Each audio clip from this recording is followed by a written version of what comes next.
Hey everyone, Mark Meckler here. Welcome to the Sunday Night Battle Cry. And this week's call to action is be vigilant, be smart, and be not afraid. This is really important for the times that we live in right now. I'm hearing a lot of calls of people like they're worried about going out in public. Here with everything that's going on, there's going to be quote unquote Muslim Day of Rage or Hamas calling for a day of rage. I've had people tell me that we shouldn't go outside on Fridays or we shouldn't go to big gatherings or whatever.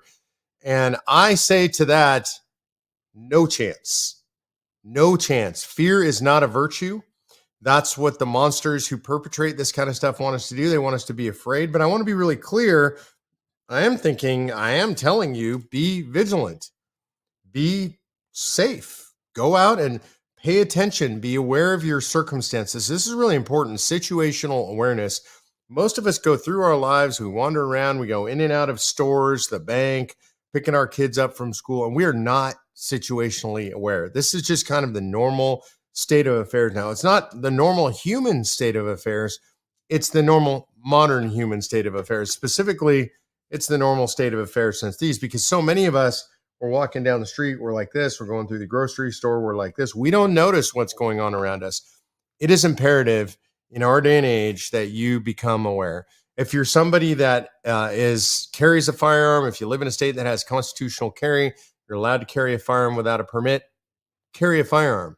I have friends that tell me occasionally that, oh, well, I was going to here or there, so I was carrying my firearm. And my only response is, you should always carry your firearm. You know, the only time you're going to regret not having your firearm is when you need it. And if you don't have it, you're going to be out of luck. So if you have the ability to carry a firearm because of the laws of your state, if you have a concealed carry permit, you should be carrying your firearm at all times. It's just responsible. If you carry it at all times, you get used to it, you're comfortable with it, and hopefully you're training on it. You know, if you're like me, you have a chance, you might have a range on your property. If you live a little bit rurally, you should practice with the firearm that you carry or anything that you use for home defense. This is being smart. This is being safe. This is being vigilant, right? Be aware of your circumstances. Carry a firearm. If you're not allowed to carry a firearm, maybe you live someplace that still has these barbarous anti-Second Amendment laws, carry some kind of pepper spray with you. Be very extra vigilant. Be aware. If you go into blue cities, be extra aware and extra vigilant. Again, not out of fear. Be safe, be smart, be vigilant, always be prepared, because that's who we are as people who know the risks that we face, understand those risks, and are willing to face those risks because we're believers. We love our country. We believe in the United States of America. We're going to stand strong for her and for her eternal values. So again, remember, this is it. You're going to be vigilant, be smart, and be not afraid. I said be safe, but being safe is, you're going to be safer if you're vigilant and you're smart and you're not afraid. It's not about hiding. Sometimes people say be safe, and it sounds like you're scared and you're hiding out. So it's really be vigilant, be smart, and be not afraid. All right, I'm going to have to address the one thing that is the most important thing going on in the world right now, and that is Israel. And I'm going to start with the words that Ben Shapiro started on his first podcast this week after the barbarous attack that took place in Israel, the terrorist attack by Hamas. And I'm going to start with the words that Ben Shapiro started with because they are true for me as well. And it's 3 words, and they're words that 4 words. They're words that have resonated throughout history. And those words for me are, I am a Jew. I'm a Jew. Both sides of my family are Jews. We're Jewish. We have lineage that goes back to Ukraine. And when I did a recent DNA test, I'm 93% Eastern European Jew. So I'm a Jew. I'm a target. I'm, as many of you know, a Christian Jew. I wear around my neck every day. I've got a Jewish star, a Star of David. It has a cross in the middle because my heart belongs to Jesus. Some people would say that means I'm a Messianic Jew. I just think I'm a Jewish Christian. But I am fundamentally, absolutely, undeniably, unquestionably, always have been, always will be a Jew. And that means these people particularly hate people like me because I have Jewish blood in my veins. And the Jews, the Islamists, the Muslims refer to Jews as the Saturday people. There's a saying among the radical Islamists. First, we come for the Saturday people, then we come for the Sunday people. So I guess that means in my case, they're coming for me doubly. I don't know. But we have to start when we talk about Israel. I have to start with I am a Jew. And Israel is the Jewish homeland. Of course, it is the Jewish homeland throughout antiquity, right? Restarting in 1948 with the diaspora, returning to the Jewish homeland. And what we saw there, again, it goes beyond words. I'm going to do a longer video just about Israel. So I'm going to keep this part a little bit short, but I want to be very clear. Hamas needs to be wiped from the face of the earth. And I don't mean that they need to be punished. I don't mean that they need to be contained. I don't believe in this garbage about proportional response. Hamas needs to not exist any longer. This is critical for the survival of Israel because Hamas can't be seen as having a victory here because that would encourage Hezbollah and many, many other terrorist organizations around the world to continue to attack Israel. Hamas has to no longer exist. I believe wholeheartedly in what the unity government of Israel said. They issued a statement that said, if you are Hamas, you are a dead man. And that is the only thing that is going to work to keep Israel safe, to preserve the homeland. And with all the anti-Semitism we see spreading all over the world, including all over Europe, we saw a Jewish teacher killed in France by a knife attack by a Muslim. We see pro-Palestinian protests breaking out in all these countries that have allowed all these Islamists to move into their country. With all the anti-Semitism breaking out all over the world, the only truly safe spot for Jews in the world is Israel.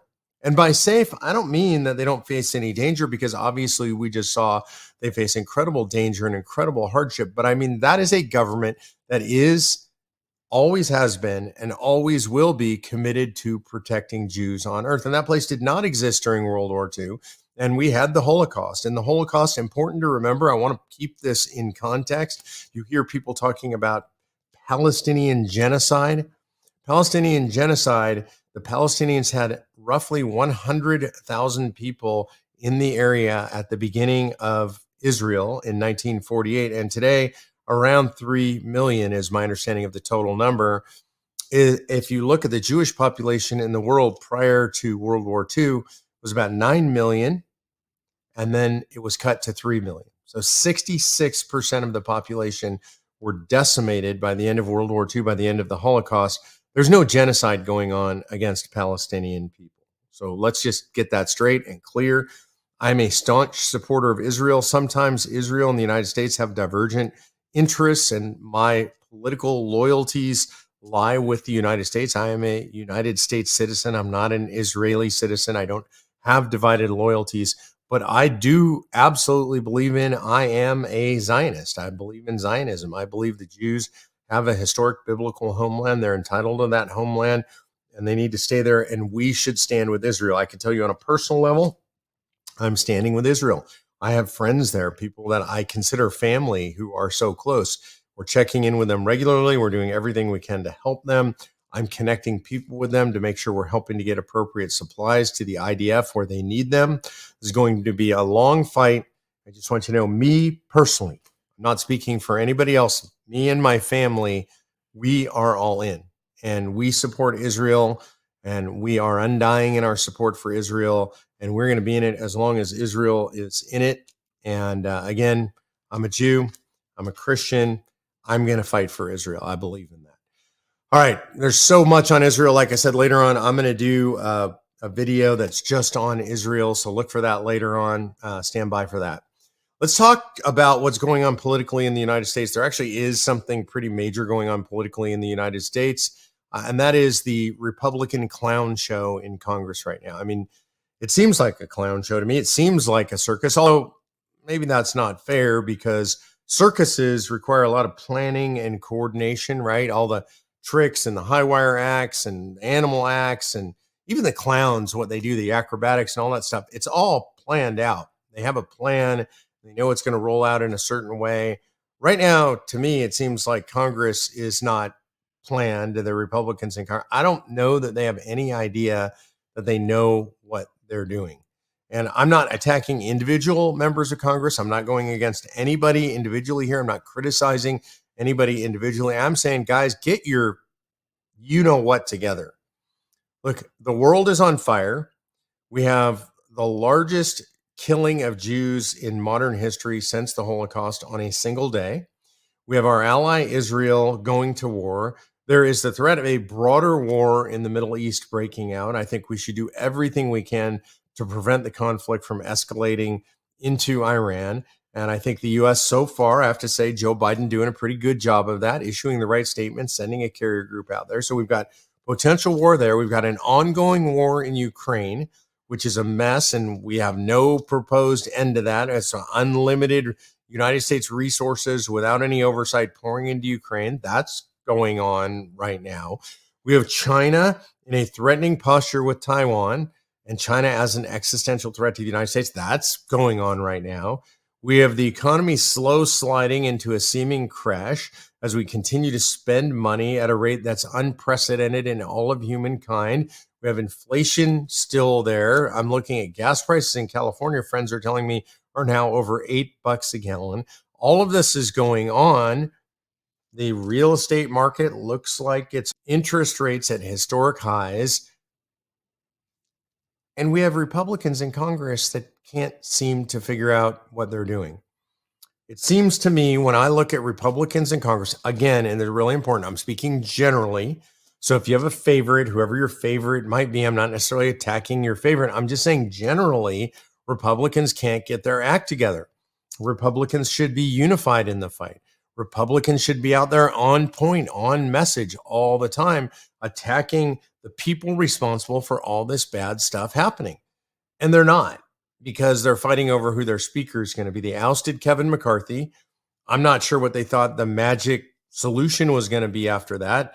Maybe they thought Jim Jordan. Maybe they thought Steve Scalise. Scalise has now dropped out of the race.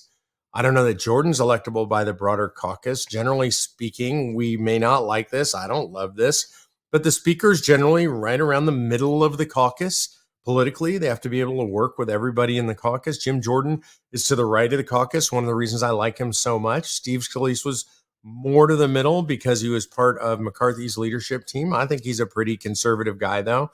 But Scalise couldn't get the votes. So now what? Now what are we going to do? I don't understand it. Look, I look at people, congressmen and women who are standing up, and I think a lot of them are making complete fools of themselves. I will point at one here. Nancy Mace stood up this week wearing a tight white T-shirt with a big A, red A on it, saying something about the Scarlet Letter. And, she's wearing the A of the famous novel, The Scarlet Letter, which is so ridiculous. It's about somebody who had an affair. And Nancy Mace recently became somewhat infamous for going to a prayer breakfast and intimating that she was almost late because her boyfriend wanted to have sex with her. And now she's out there running around in a tight white T-shirt with a Scarlet A. She is a pro-choice Republican. Like, I don't get this. I don't know. Maybe she's not the sharpest tool in the shed. I don't get it. To me, it looks like grandstanding. And I see a bunch of people grandstanding, and I don't see anybody proposing real solutions. So my message, and I hope your message to Congress today, is not, hey, just we love the chaos for the chaos. It's get your act together and put together a plan and get together and do some good stuff. That's what we want to see you do. To me, it's not that complicated. I'm not saying it's easy. I want to be really clear. These guys are in the minority. They have in the majority, they have a bare majority, right? 4 seats. It's very hard to get anything done. That's even more of a reason to get your act together and all be on the same page. You barely have the majority. You need to figure out how to work together so that you can get the most done for the American people, so you can block the worst stuff for the American people. Now is the time to unify. It's not the time for you guys to be divided. I want to do a shout out to somebody who I think is doing a really good job in the United States Senate, contrary to this clown show that we're seeing in the House of Representatives, and that's Senator Rand Paul. He has been a dog on a bone after Fauci, and I think it's great. They went head to head a lot. Rand Paul questioned him harder than anybody else. Rand Paul beat up on Fauci. I think he brought the receipts, and it looks like he's bringing a lot more receipts. Apparently, he has hard evidence that what Fauci was saying in public is exactly the opposite of what he was saying in private. It looks very clear now that Fauci knew that the United States, through Fauci's shepherding around the rules, illegally was funding gain of function research. It looks very obvious that Fauci knew that this was a lab leak, even though he wasn't admitting that, even though he said in front of Congress that it wasn't that. It looks possible. I'm just saying possible that Fauci could end up in prison. And I love the fact that Rand Paul is all over this. Now, I'm not betting on it. I'm not naive. I've seen enough of these guys walk. I've seen these guys be criminals and nothing happens to them. But I'd love to see it. I'd love to see Fauci in an orange federal prison jumpsuit for the rest of his life, because that's where he belongs. Here's one more item before we go to Q&A. I've seen out on the internet right now in some Reddit groups and otherwhere in the Second Amendment groups that the Lake City facility is canceling all commercial ammunition orders. Lake City is the biggest ammunition manufacturing plant in the United States of America. It's a co-op of sorts between the U.S. military and a bunch of manufacturers that get ammo out of that plant. At least 556, it looks like they've canceled all commercial orders. My guess is, and they haven't confirmed this, maybe it's true, maybe it's not. It makes sense to me. They may have done this because 556 is what's commonly, the most probably commonly used ammunition around the world in the military. And likely what's going on is with the orders that we need to fulfill for the Israeli military, with the fact that we've denuded our own stockpiles for the Ukrainians, they probably need to be producing everything they can for government contracts. I don't like this. I think this is really important. By the way, this is one of the reasons I'm a big supporter of Palmetto State Armory. These guys are, I think they're the best in the country. I love Palmetto State Armory, not just for the weapons they build, but they build great weapons at reasonable prices. Their goal is to get as many firearms into the hands of law-abiding citizens as they possibly can. All different platforms. They now have a huge ammunition plant that they brought online, and they're not doing government contracts. They're providing ammunition for you and me. That's the goal of Palmetto State Armory. So Jamin McCallum, the founder and CEO over there, he's a friend of ours. We love Jamin. We love Palmetto. You may want to stock up on ammo. I'm just saying. I always stock up on ammo. Seems like a good time to stock up on ammo before prices are going up. Again, this is part of it, right? You're going to be smart. You're going to be vigilant, and you're going to be situationally aware. Part of that is just being prepared. Don't be afraid, be prepared. All right, I'm going to go to Q&A. Mary Ellen Prabonsky says, did Biden help fund Hamas? Yeah. Absolutely Biden helped to fund Hamas. Look, I want to say really clearly, Joe Biden's been very good since the terror attack on Israel, since the barbarians came through the gates and murdered children, chopped off their heads, killed them in their beds, raped women, killed families. Since that happened, Joe Biden's been strong, but he's been giving money to the Iranians, and the Iranians fund Hamas, period. End of story. They pretend it's non-fungible funds. In other words, they pretend it's only for humanitarian aid. Hamas believes that humanitarian aid is building tunnels and rockets. Right? That's what they do. So funding Iran is funding Hamas, and certainly Joe Biden and Obama before him were responsible for that. Joe Biden restarted that funding when he came into office after Donald Trump, who had appropriately stopped it.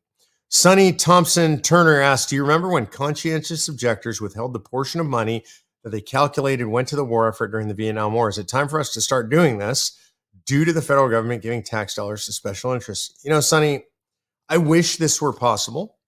And I guess it's if everybody were to do it at once, it would be possible. But that's not what happens. If we suggest that, then they come after us. And what they'll do is they'll make high profile examples of people who do. And those people, if it's you or me, are going to federal prison. And we're not going to do any good in the fight against the federal government. So, no, we can't just stop giving them money. Edna Kruger asked me, Mark, are those the glasses from last week's episode? You guys, if you were watching, I was wearing my clear rimmed glasses. I couldn't wear my contacts. I scratched a cornea.